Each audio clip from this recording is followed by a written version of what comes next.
All right, you've seen some basics for ground technique in your wrestling and introduction into MMA. Also in MMA, there is boxing. In boxing, you have your basic stance, which we fight from. You notice that your front leg is bent, your back heel or your rear leg is slightly raised, your heel is raised slightly. You find that your knees are bent, your hands are out. The first punch you will learn is what we call a step jab. Opponent steps and jabs at the same time. That's called a step jab. Notice that when he punches, stick your arm out, he sticks his arm out and he turns his shoulder up. And he holds it there so you can see what it looks like.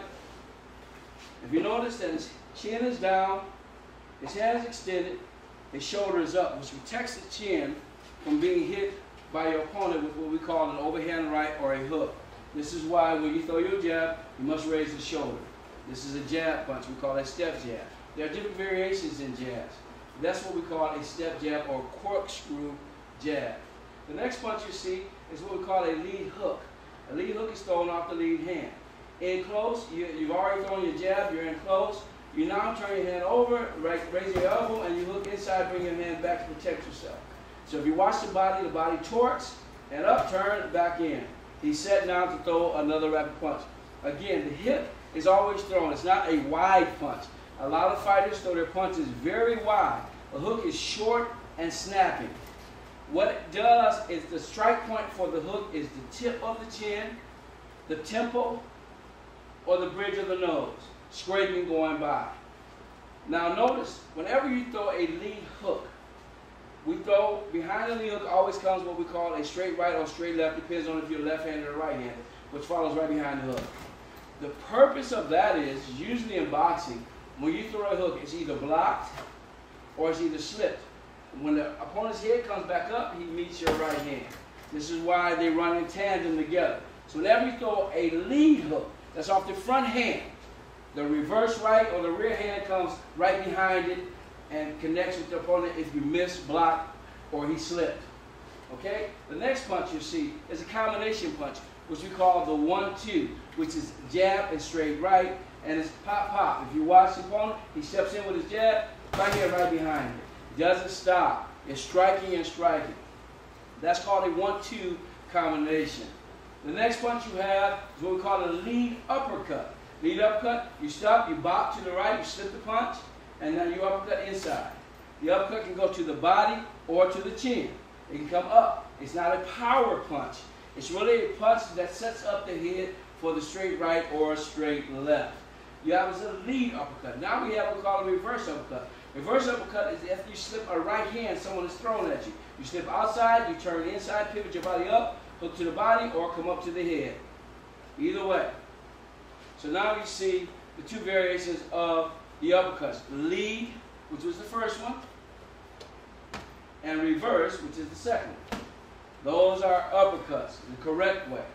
The next thing you see that we throw in mixed martial arts is what we call a backhand, which is off the lead hand. A backhand is you parry from your rear hand, you then throw your backhand, elbows pointed, and you come to the side or to the front of the opponent's face. Again, that's called a backhand. The next punch, as you see, is what we call a spinning backhand. A spinning backhand is first feinting with a jab, and then you turn. Pop. Your back reverse hand then switches and strikes your opponent.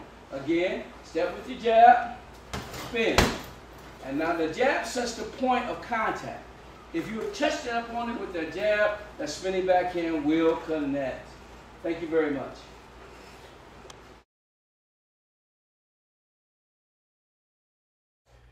This portion of MMA training is called focus mitt training. And this particular training is done with what we call focus mitts. This is where the MMA is learning his boxing skills. So we'll demonstrate some techniques on the focus mitt with Mr. Johnson from his fighting stance. I will call each technique so you can see. Jab, jab hook, jab hook, jab double hook, jab straight left, jab straight left, 1-2, hook, straight left. Whenever he throws a hook, you notice a straight left will follow. That's the correct way to throw that combination. The next combination you see is the uppercut, hook, straight left. Those combinations work in tangent. Now we see it faster. Again. Now we're going to throw 1, 2. Straight left. Uppercut hook left hand. 1, 2. Jab, jab. Jab, jab. Jab, jab. Jab, jab, hook. Right hand. Ah, very good. 1, 2. 1, 2, 1, 2. 1, 2, 1, 2. Straight right. Jab. Jab. Jab. Lead uppercut hook. Lead uppercut hook. Reverse uppercut hook. Reverse uppercut hook. Reverse uppercut hook. Jab, jab. Hook left hand. Thank you very much.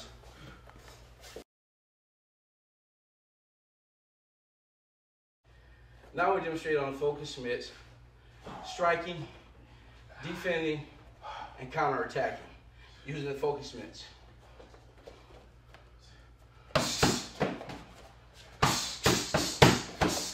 As you've seen, what he did is he ran a series of combinations.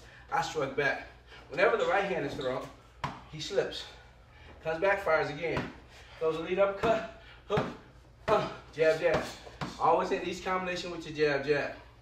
Opponent is always moving. Notice his feet and hands are constantly moving. Thank you very much.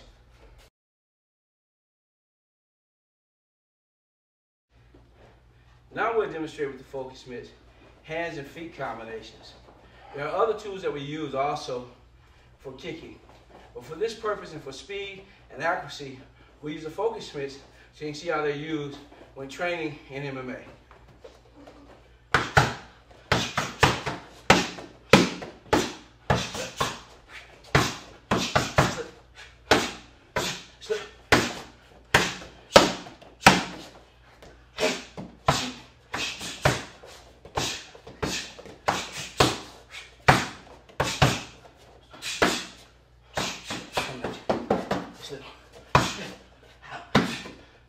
Very good, thank you.